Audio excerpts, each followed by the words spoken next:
Assalamualaikum warahmatullahi wabarakatuh. Apa kabar anak solih solihah? Hari ini kita akan belajar bersama Ustazah Devi dalam pelajaran IPA. Oke, hari ini kita akan membahas tentang sistem gerak hewan dan sistem gerak tumbuhan. Nah, Ustazah mau tanya sebelumnya. Coba, salah satu ciri makhluk hidup itu ada apa saja ya? Oke, ada iritabilitas ya, peka terhadap rangsang, kemudian ada yang bertumbuh dan berkembang, kemudian berkembang biak, ya, kemudian apa lagi? Ya, coba sebutkan, ya.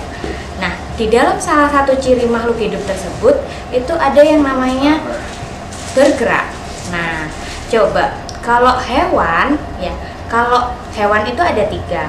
Hidup di tiga. Jadi ada hewan darat, ada hewan air, ada hewan di udara. Nah, hewan darat, coba saya mau tanya, ular itu bergeraknya gimana ya? Jadi bergerak itu adalah perpindahan tempat dari satu tempat ke tempat yang lain. Nah, kalau ular dia berpindahnya dengan gimana? Ya, benar. Jadi ular itu dengan melata. Kalau katak, ya benar, dia melompat. Kalau kuda, ya dia berlari. Oke, sekarang hewan yang ada di udara. Kalau burung, ya burung dia terbang. Kalau ikan, ya benar, dia berenang. Oke, sekarang ikuti nyanyian Ustazah ya. Ular itu melata, katak itu melompat, kuda lari kencang, burung terbang, ikan berenang. Oke, sekali lagi ya. Ular itu melata, katak itu melompat, kuda lari kencang, burung terbang, ikan berenang. Itu adalah sistem gerak hewan. Kalau hewan di darat, dia ada yang merayap, kemudian ada yang melompat, ya seperti katak, kelinci. Nah, kemudian ada yang, ayo apa? Ya benar. Jadi dia ada yang berlari, seperti apa? Ada macan, ada singa, kemudian ada kuda. Itu hewan-hewan yang ada di darat. Nah, bagaimana hewan-hewan yang ada di udara? Mereka berpindah tempatnya dengan sayapnya, terbang dengan sayapnya.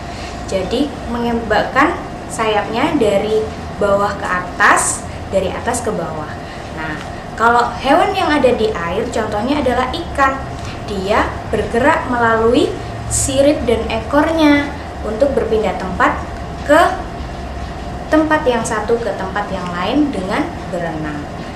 Nah, itu dia sistem gerak hewan.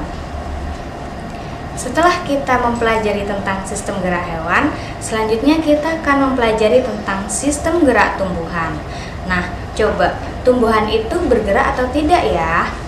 Kalian pernah menyentuh daun putri malu? Nah, ketika dia disentuh, dia akan menutup. Nah, itu gerak apa ya? Mari kita cari tahu.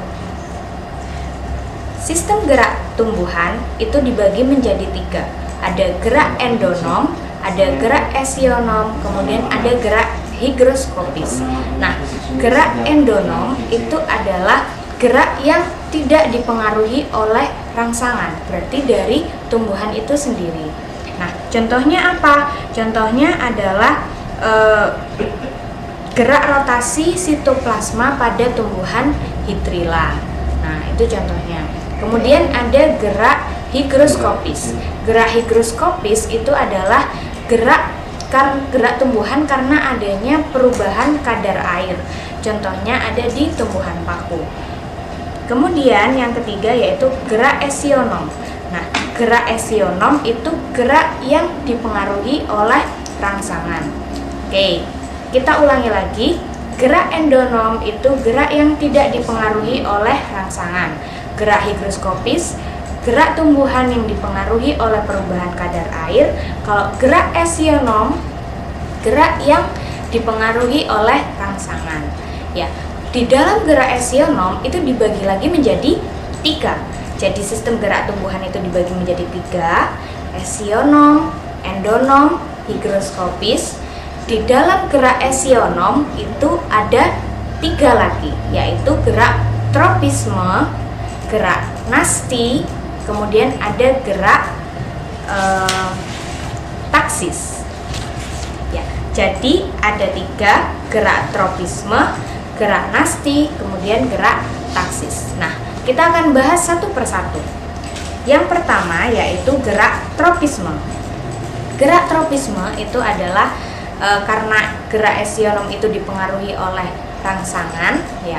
Jadi gerak tropisme itu dipengaruhi oleh rangsangan dari luar, kemudian gerak tumbuhannya itu mengikuti arah datangnya rangsang.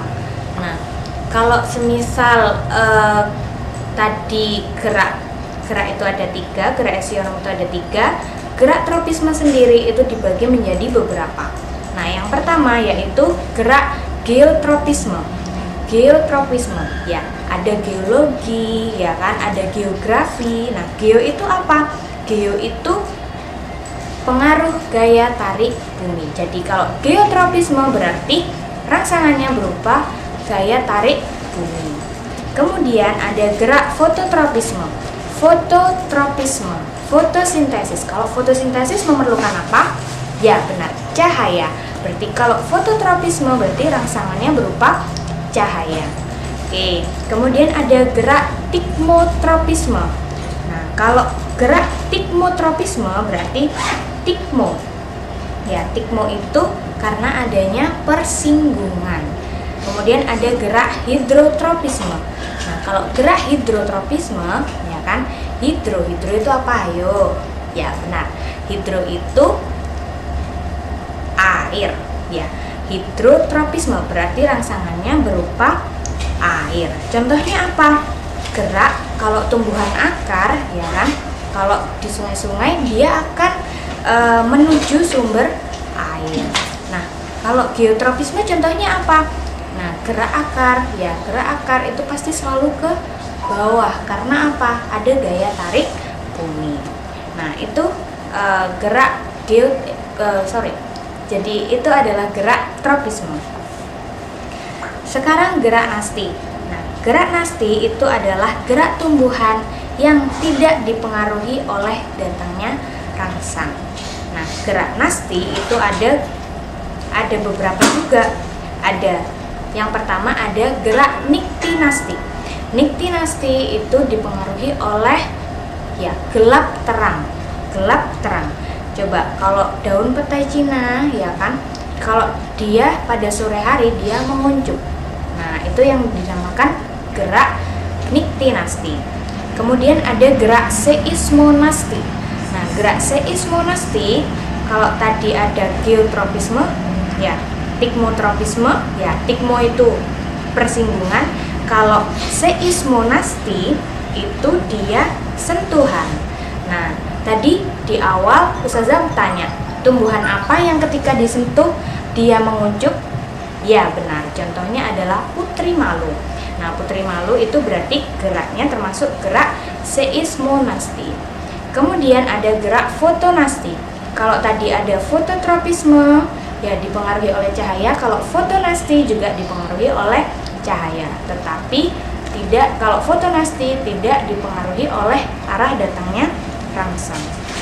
Contohnya adalah gerak mekarnya bunga pukul 4. Nah, kalau adik-adik di rumah punya tumbuhan, ya, bunga pukul 4, kita bisa lihat kalau dia sore hari dia akan menguncup. Ya, kalau agak siang, ya, maaf, kalau pagi dia mekar, ya kan. Kalau agak siang dia menguncup, kalau sore hari dia mekar. Gitu. Kemudian ada gerak termonasti. Nah, gerak termonasti itu adalah gerak tumbuhan karena akibat rangsangan suhu. Contohnya apa? Contohnya bunga tulip. Ya, bunga tulip di musim semi. Ya, bunga tulip di musim dingin dia nggak bakalan mekar, ya kan? Tapi kalau dia di musim semi dia akan mekar. Kemudian ada gerak nasti kompleks. Nah, gerak nasti kompleks itu adalah berasal dari beberapa rangsangan. Jadi lebih dari satu macam rangsang. Contohnya adalah gerak membuka dan menutupnya stomata. Itu kan ada yang berasal dari cahaya matahari, dari suhu, kemudian dari kimia, kemudian dari air juga bisa. Nah, itu namanya nasti kompleks. Nah, sekarang yang terakhir kita akan membahas tentang gerak taksis. Jadi gerak esionom tadi ada 3, gerak tropisme, gerak nasti, kemudian ada gerak taksis. Ya. Oke, kalau gerak taksis itu adalah perubahan atau gerak tumbuhan seluruh atau sebagian tumbuhan yang arah perpindahannya dipengaruhi oleh jenis rangsangan. Nah, berdasarkan jenis rangsangannya, gerak taksis itu dibagi menjadi 2. Yang pertama adalah fototaksis. Ya, fototaksis berarti dipengaruhi oleh cahaya. Kalau kemotaksis itu berarti dipengaruhi oleh kemo, berarti zat-zat kimia.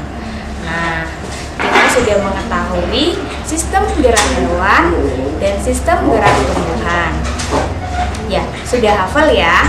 Jadi, gerak hewan itu ada gerak hewan di darat, di air, kemudian di udara.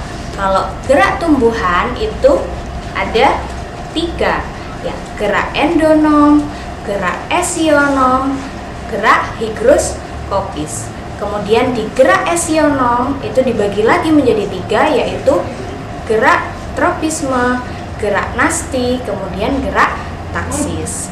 Nah, jika sudah memahami, Ustazah minta untuk kalian ya buat peta konsep. Ya, kalau ada yang nomor absennya ganjil, membuat sistem gerak hewan, peta konsep tentang sistem gerak hewan. Sekarang kita sudah mengetahui tentang sistem gerak hewan dan sistem gerak tumbuhan. Oke, untuk yang nomor absennya ganjil, membuat mind mapping tentang sistem gerak hewan. Nah, untuk nomor absennya yang genap, membuat peta konsep, ya, peta konsep tentang sistem gerak tumbuhan. Oke, di bukunya masing-masing ya. Ustazah tunggu. Kita akhiri pembelajaran hari ini. Wassalamualaikum warahmatullahi wabarakatuh.